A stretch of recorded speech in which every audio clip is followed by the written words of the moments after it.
All right, I see. Well, let's get a divorce then. I then put the divorce papers on the table. What? What's this? It's the divorce papers, of course. Oh, have you prepared them already? If you did, do you want to use yours then? No, that's not what I meant. Why are the divorce papers coming from you? Stop being so arrogant, Ivy. Arrogant? You have been looking down on me this whole time. So that's why you think that I'm arrogant, right?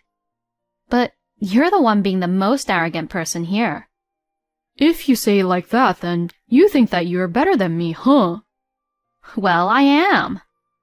My name is Ivy. I have been married to my husband, Howard, for 10 years now. I knew my husband from my university years, as he was one of my classmates. But even when we were in the same classes during university, it's not like we began to go out because of that. Howard and I were just in the same classes and were in the same club at that time. After graduating university and second year into working at the company where I work now, Howard and I met again at a drinking party for our university alumni reunion, and from there we hit it off and ended up getting married. My husband is a very bright and cheerful person. On my second year of working at the company, I was just stuck at work, and when I got to talk to Howard about it, I felt really relaxed, which is why we probably hit it off and I ended up marrying him. But now to think about it, it seems that I made the wrong choice. The first 8 years of our married life was very peaceful and satisfying. It was when my husband changed jobs that our marriage began to fall apart. Howard was so full of hopes and dreams for the future that he happily changed jobs, saying, "I was headhunted." But instead, his salary was lower and got reduced to half of what it had been before, and for this, he lost his motivation. After that, my husband became depressed and very narrow-minded about some things, and also got very self-deprecating. Still, it was a fact that my husband's brightness and cheerfulness had saved my life previously, and I was determined that it was now my turn to support him. However, this didn't work really well, and as a result, Howard couldn't get the point about my feelings of wanting to help him at all.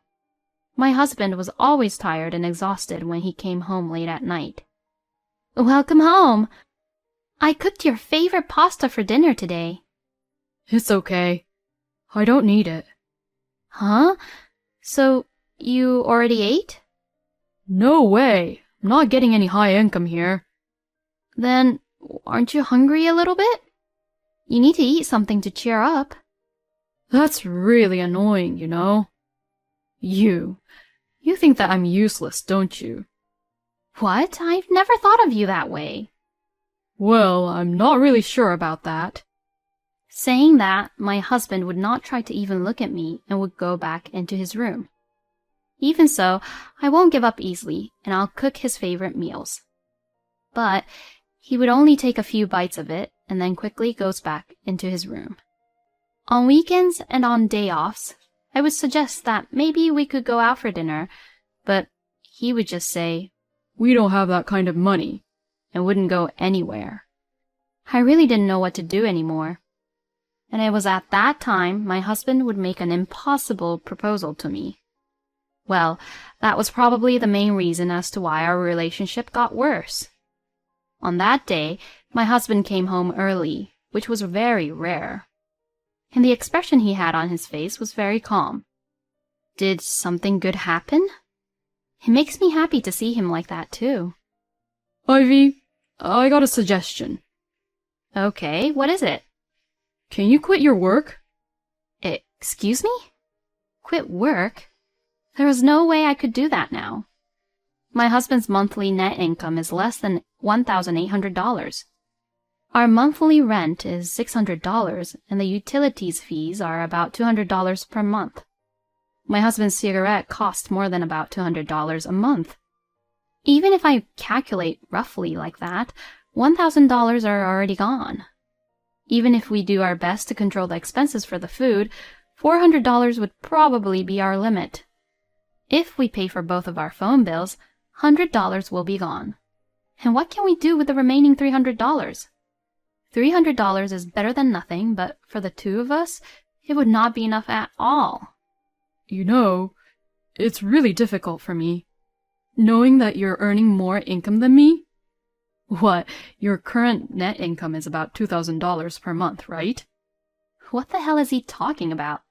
I've been working at the company for over 10 years now. I really wonder what is going on in Howard's head sometimes. My net income per month is $3,500. But I guess that I should never say that to Howard. I can't take it anymore. So if you quit work, then I'll feel much better, you know. I was so angry at what he was saying. It seems like Howard was really looking down on me from the very beginning. He was probably thinking that he was providing for his wife, who made way less money than he actually did. No, I won't quit my work. Huh? Why not? It's because I love my job and my company. So, you don't love me then? That's not what I'm even saying. I am very proud of my job, so I have never thought about quitting my job at all. Then, my husband laughed as he let out a huge sigh. You're proud of a job that only pays you $2,000? That's really funny. Well, if that's funny, you, on the other hand, has a job which would only pay less than $1,800. If I could say that to him, then it would have definitely made me feel better. But if I said that, then I would be in the same level as him. I tried my best to remain calm and proceeded with the conversation. After that, my husband continued to pressure me to quit my job, but I never agreed to his idea. Then, my husband made some idiotic excuses and stopped providing any money into the family budget. What was the whole purpose of me being with this man? I really couldn't understand anymore. Then, just as I was beginning to think about getting a divorce, my husband began to talk about my father. My parents divorced after I graduated university and began working at the company. The reason for their divorce was because they just didn't get along well. There was no issues like cheating on each other or being violent. So what my parents had was an amicable divorce. When I was told of their decision to divorce each other, I was really surprised. Because to me, they seemed to be very close to each other as a couple. But still, I accepted my parents' divorce, thanking them for waiting until I had graduated and began working at a company. Now that they had finished raising the kids, I decided that if they were going to lead their new separate lives, I would support them in any ways. So, when my husband and I married, I lived with my mother, so I never really discussed about my father in details. My father, of course, attended our wedding, but we only saw each other only a few times a year. Come to think of it, your father is about to retire, right? Huh? Why? Oh, it's nothing, but he's been delivering newspapers all his life, right? It was a lot of work for him, wasn't it? It seems like Howard is misunderstanding something here. This conversation took place when we had just began going out. Oh, by the way, what does your father do for a living, Ivy? Oh, my father's a newspaper... Is he the guy that delivers newspapers? What? That must be a tough job. I guess you're really grateful of your father, huh? I'm guessing his income is not that high, right? But even so, he did all his best to raise you up, Ivy. Well, he's not 100% wrong, but if Howard thought it that way, then I thought it was okay for him to think that way about my father. Since then, my father wasn't mentioned that much, so I didn't really try to correct Howard about my father's job. But why did my husband bring up my father right now at this time? I couldn't understand what Howard was thinking. And then, when I had forgotten that we had talked about my father, I began to receive these mysterious phone calls on my phone, and when I picked them up, it was always silent. At first, it was creepy, and I was slightly terrified as to why there were these silent calls, but the phone number which kept on calling me was displayed on my phone. So, does this mean that the person who is calling me wants me to know who that person is? As I began to think that way, I gradually became less and less concerned about these silent calls. And one day, when I got the call, I switched the phone on speaker and left it alone. Well, it's not like I was the one calling, so I wouldn't be charged for these calls. And that's when I heard someone cough over the phone. That person definitely sounded like a woman. I see, so it was a woman who's been calling me. Then I heard, "I'm home," over the phone, and then the call was disconnected right after that. That voice is my husband's voice, right? I see, so there's a woman whom my husband is really close to that he can even say, "I'm home," and visit her at her home like it was his. He doesn't even try to provide for the family, and all he does is tries to pressure me to quit my job. I really don't need a husband like him anymore. I immediately requested the investigating agency and asked them to investigate about my husband. It was difficult to find a good agency, and it took some time to sign a contract with them, but 2 months after finding out about Howard saying I'm home to another woman, I was able to get enough evidence of his affair. And I was waiting for the right time to divorce Howard. Unfortunately, my husband brought up the subject about divorce before me. It was a very upsetting story for my part, but my husband had suggested for a divorce. Hey, how much did your father get when he retired? He already retired, right? Huh? So, I'm asking you, how much did your father get when he retired? I don't think he'll get any retirement money. What? Then what was the point of me being with you all this time? I don't really understand what you're saying. I mean, I knew that he wouldn't get much retirement money since he only worked as a newspaper delivery man, but still, it's better than not getting it. Well, yes, indeed. It's better to get it than not to get it. And yet, your father won't even get the retirement money. Yeah, he won't. What the hell? I have been putting up with this for 10 years. I just wasted all my time, huh? If we can't rely on your father with money, then I don't want you anymore. I'm divorcing you. Did you marry me for money? No, not everything is like that. I already knew that a newspaper delivery man like your father won't get much benefits. It's that attitude of yours since you had the last 2 years or so. That's why I feel like I'm not really attracted to you anymore. You've been looking down on me ever since I transferred to my crappy job, haven't you? And that's why I was being depressed too. So, I'm getting alimony from you as well as getting a divorce from you. All right, I see. Well, let's get a divorce then. I then put the divorce papers on the table. What? What's this? It's the divorce papers, of course. Oh, have you prepared them already? If you did, do you want to use yours then? No, that's not what I meant. Why are the divorce papers coming from you? Stop being so arrogant, Ivy. Arrogant? You have been looking down on me this whole time, which is why you think that I'm arrogant, right? But you're the one being the most arrogant person here.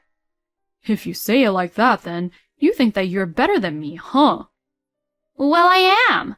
I don't look down on people like you do, and I would never ever cheat with another person behind my partner's back.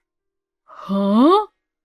I'm going to charge alimony to you and to your mistress, so please do keep that in mind. What the hell?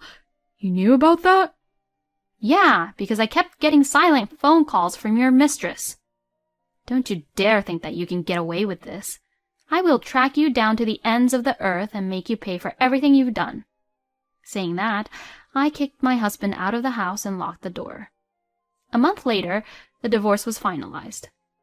I was able to get my ex-husband and his mistress to pay me alimonies.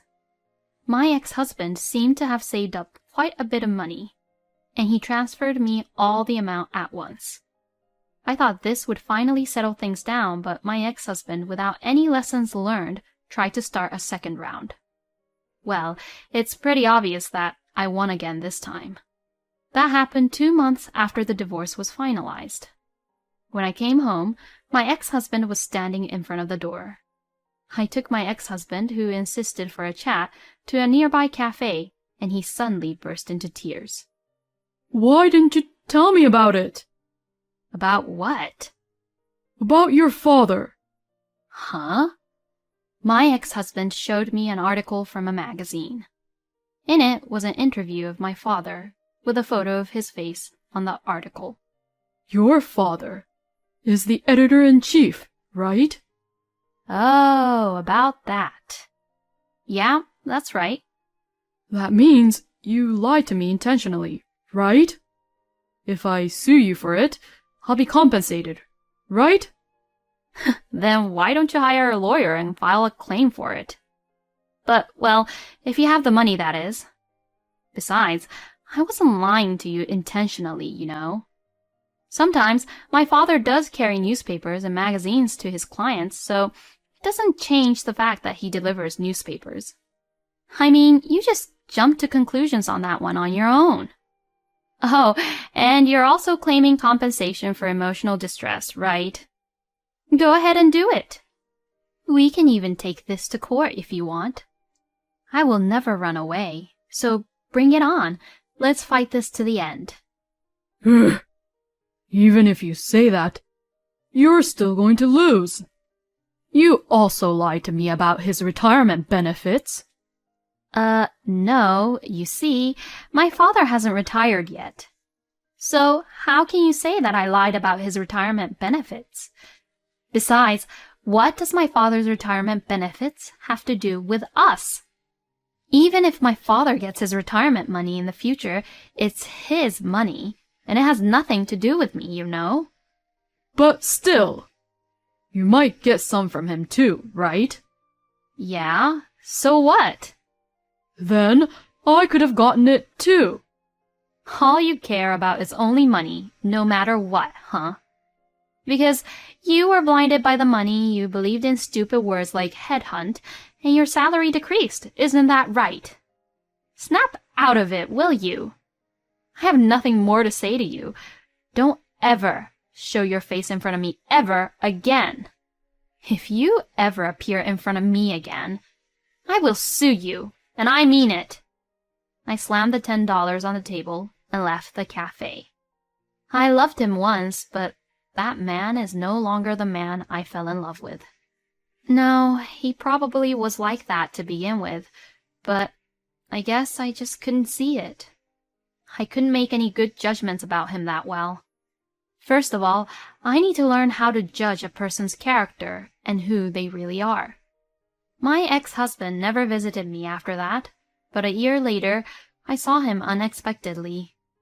That day, I was enjoying shopping with my friends. And, as we were about to enter a restaurant, I saw my ex-husband. He was wearing a uniform and serving customers. Apparently, he was working as a waiter in that restaurant. I was surprised to see him work in a very different industry from his previous ones, but I was glad he was hired. I guess he's doing his own best to make a living on his own. My friend and I looked at each other, chuckled, and quietly left. Since my divorce, I have been expanding my social life to better myself.